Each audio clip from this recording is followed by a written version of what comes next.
सूबे के नायब सदर जनाब खालिद सहरवर्दी साहब,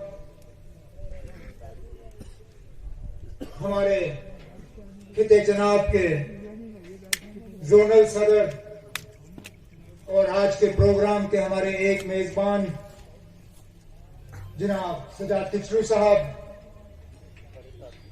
यूथ के सूबाई सदर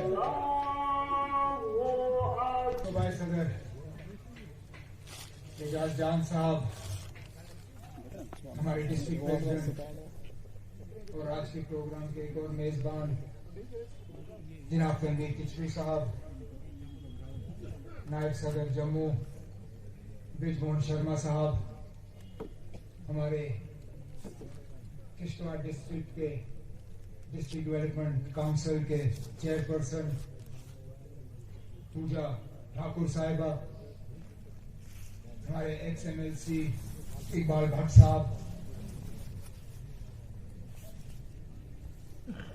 joint province secretary Imtiaz Zargar साहब, डिस्ट्रिक्ट सेक्रेटरी शकील अहमद साहब,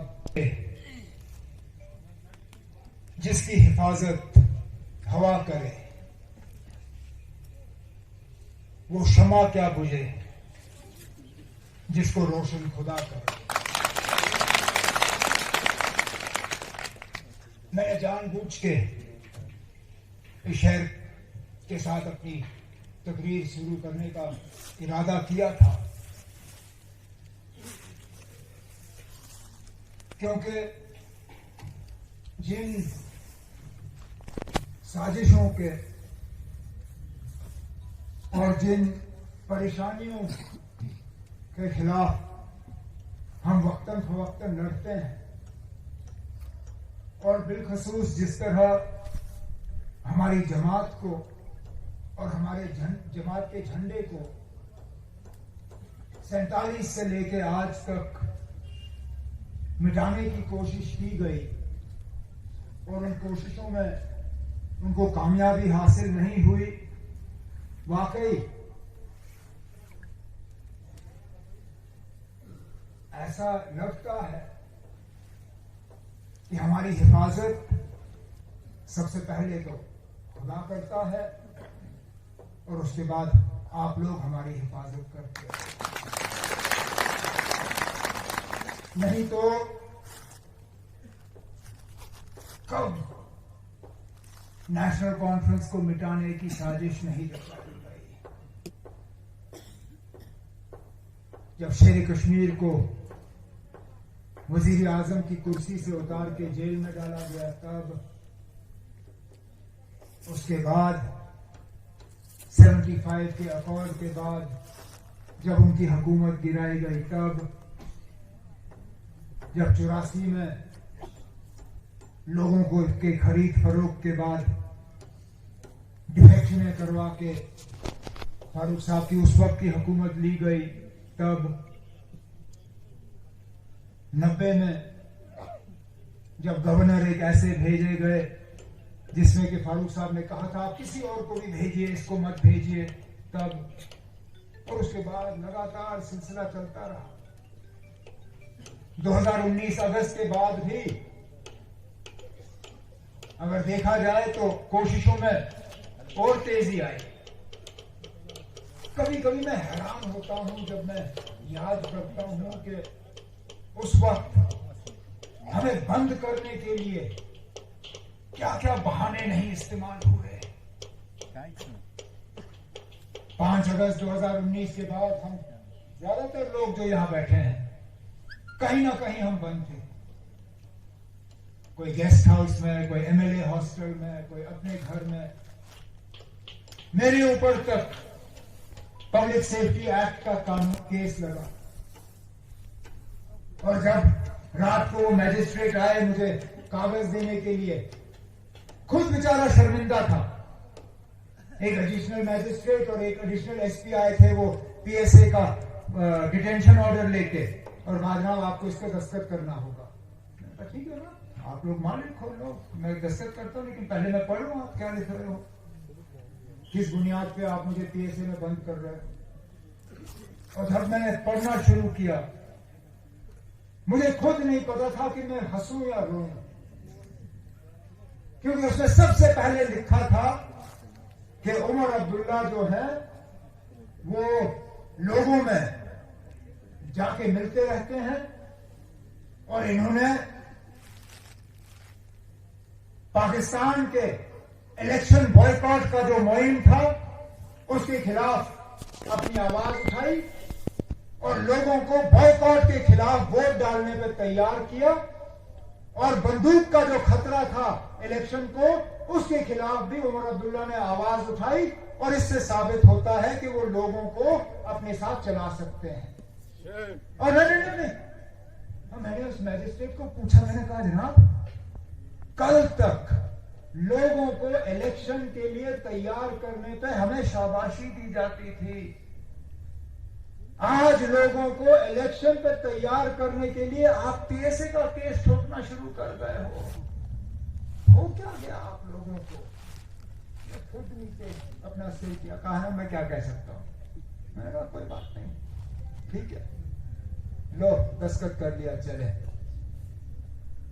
लेकिन फिर वहां अंदर रह के पता चला कि ये क्यों किया जा रहा है। मकसद इतना नहीं था कि हम बाहर जाके लोगों से मिलेंगे, मकसद यह था कि हमारे अंदर रहते रहते ये हमारी जमात को मिटाना चाहते थे, हमारी जमात को तोड़ने की कोशिश की जा रही थी। इसलिए महीनों तक जनाब फारूक साहब को, मुझे, हमारे निकलने के बाद भी सागर साहब और हमारे कुछ और सीनियर साथी, उनको बंद रखा गया, क्योंकि उनको ये गलत फहमी थी कि अगर हम 2-4 लोग जो हैं, अगर हम अंदर रहे तो हमारी बाकी पार्टी जो है वो बिखर जाएगी, हमारे बाकी लोग जो हैं वो हमसे अलग हो जाएंगे। और आज भी उनकी कोशिश जारी है। अभी यहां अंदर, यहां नीचे आते हुए सजाद के साथ हम बैठे थे और उन्होंने श्रीनगर के एक शख्स के बारे में मुझसे पूछा, मैं नाम नहीं लूंगा यहां पे, नहीं तो उसका दिमाग खराब हो जाएगा, वो अपने आप को बहुत बड़ा लीडर समझना शुरू करेगा। फिर उसने सजाद को फोन किया और उसको पूछा, यार तुम अभी नेशनल कॉन्फ्रेंस में क्या कर रहे हो, निकलो, तुम्हारे खिलाफ ये होगा, वो होगा, फलाना होगा, डिमका होगा। और सजाद ने उसको खड़ी खड़ी सुनाई। लेकिन कहने का, और वो उसके ताल्लुकात जो है एक ऐसी पार्टी के साथ है जिसका बहुत ही करीबी रिश्ता जो है बीजेपी के साथ है।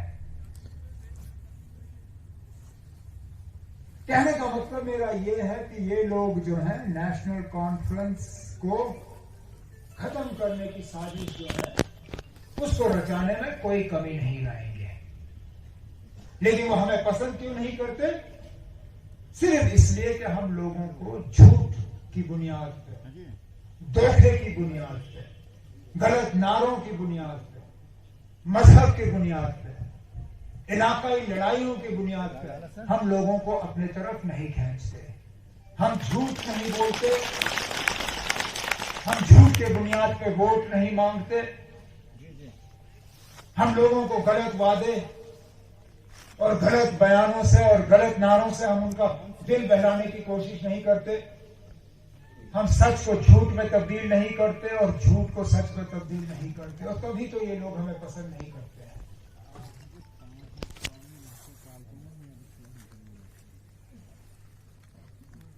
हम आवाज उठाते हैं तो मैं अभी भी जम्मू कश्मीर को रियासत के नाम पे पुकारता हूं, क्योंकि इसके अलावा मुझे गले से नहीं उतरता।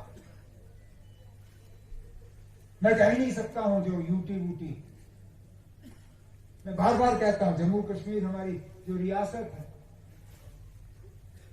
हम इसकी इज्जत और आबरू की लड़ाई जो लड़ रहे हैं,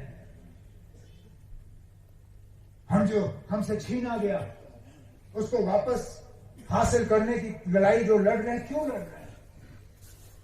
क्योंकि बुनियादी हमें लगता है कि हमारे साथ नाइंसाफी हुई, हमें झूठ कहा गया, हमें झूठे वादे और झूठे नारे सुनाए गए। हमें कहा गया था कि 370 ही हमारे नौजवानों के रोजगार के लिए एक रुकावट बनी हुई है। हमें कहा गया था कि यहाँ के लोग अगर बुनियादी तौर गरीब हैं तो उनकी गुर्बत का वजह भी 370 है। हमें कहा गया था कि 370 हटेगा तो यहां तरक्की ही तरक्की होगी, यहां नए नए प्रोजेक्ट्स आएंगे, यहां किसी को मांगने की जरूरत नहीं होगी, बिना मांगे सारा कुछ उनको मिल जाएगा। आज लगभग 2.5 साल पूरे होने जा रहे हैं जबकि 370 और 35 से इन्होंने हटाया। लेकिन मैं मजबूर होता हूं, जगह जगह यही सवाल पूछता हूं कि खुदारा हमें बताइए ना, 370 हटने के बाद कौन सी बेहतरी आई? क्या बदला हमारे नौजवानों के लिए जिससे कि ये कहें कि हां जी अब हमारा मुस्तकबिल रोशन हुआ है, अब हमें रोशनी की किरण नजर आ रही है? क्या वो रोजगार के ऑर्डर आए? क्या वो कारखाने लगे? क्या वो फैक्ट्रियां आई? क्या नई यूनिवर्सिटियां कायम हुई? क्या नए कॉलेज बने? क्या नए वाटर सप्लाई की स्कीमें आई? क्या बिजली के निजाम में बेहतरी आई? उल्टा जो हमने काम शुरू किए थे वो भी आज ठप पड़े हुए हैं। उस वक्त के वजीर आजम को लाके हमने यहां रतलय पावर प्रोजेक्ट का संग बुनियाद रखा।